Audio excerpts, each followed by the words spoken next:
Aloha ladies, welcome. Today what I want to discuss is how I deal with toys and toy clutter in my home. So I remember when I just had my two boys, now I have three, but back then I had two boys, and I remember toys and the whole toy situation and cleanup of the toys was just getting ridiculous. It was getting completely out of control. And I knew we had to do something about it. So, because it was always underfoot, in the bedrooms, it was just, there were just messes everywhere, and I was over it. So, what I ended up doing was the number one thing I did was I got all the toys out of the bedrooms. Okay. And actually, the way we did this is we finally had enough and we told our kids to go outside and play. And my husband and I spent one Sunday just dealing with the toys. And this is what we did. Brought all the toys downstairs. So get the toys out of the bedroom. Bedrooms are for sleeping. So the only thing that my children kept in their bedrooms was all their teddies and some books. So for the teddies, what I did was I went on Amazon and I ordered the teddy hammocks, and we just hung them in the corner of the bedroom, two of them, one for each of my boys, that they could access from their bunk beds. Okay, so all the teddies went in that.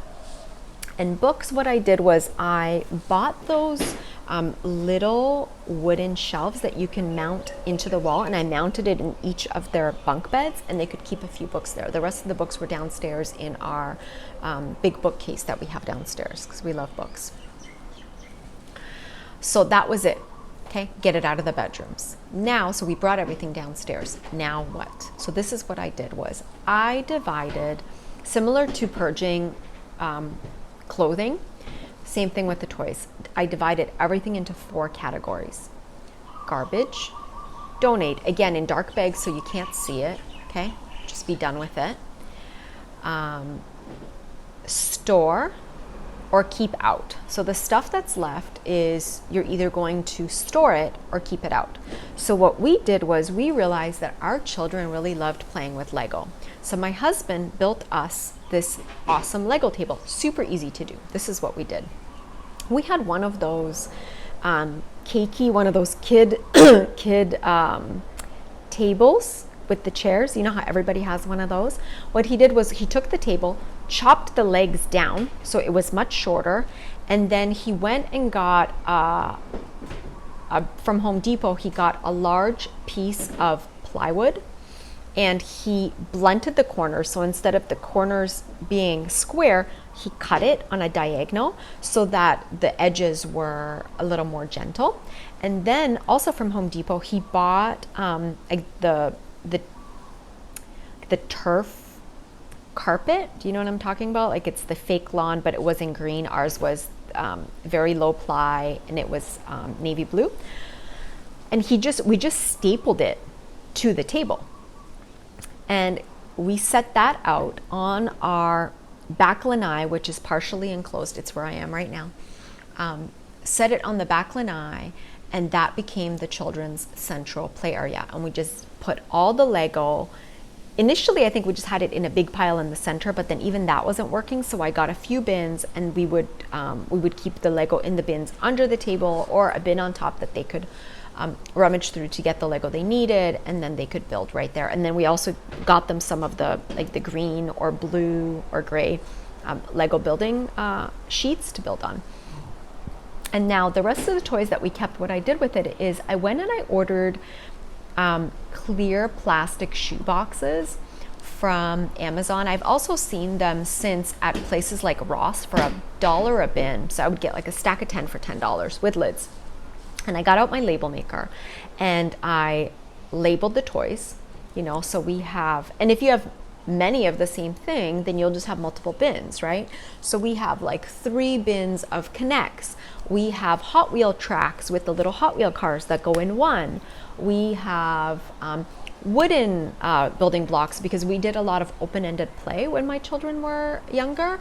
What else do we have in there? Like the little nano toys. We have Beyblades. We have, I don't know, Pokemon figurines. I can't even remember some of the other stuff that we have. But anyway, so it was all neatly stacked. Oh, magnetics was another one, right? So we would have these neatly stacked bins. We would also have, we had a cabinet full of board games, which I'll talk about in a minute. But anyhow, so that same armoire that I talked about earlier, we moved that I was storing baby clothes in the bottom. We actually, so we were no longer doing that because now our son was, the baby was older. So what, or actually, no, it wasn't. I think I ended up relocating baby clothes because I kept them in the living room.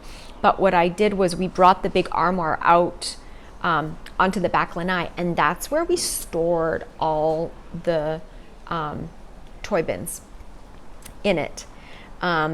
And what didn't fit, if we had extra, we put them upstairs in the boys' bedrooms up high where they couldn't get to them. They could see them, they could see the label, and they could ask for me to bring something down, but they were just stored away neatly. But the majority of it was downstairs on the back lanai, and if they wanted something, I could bring it out for them. They could play with it. We would then put it all back together, snap the lid on, and it would go away at the end of the day. And that was a total game changer. All of a sudden, magically, there was no more of these huge messes. There was no more toy clutter in my living room.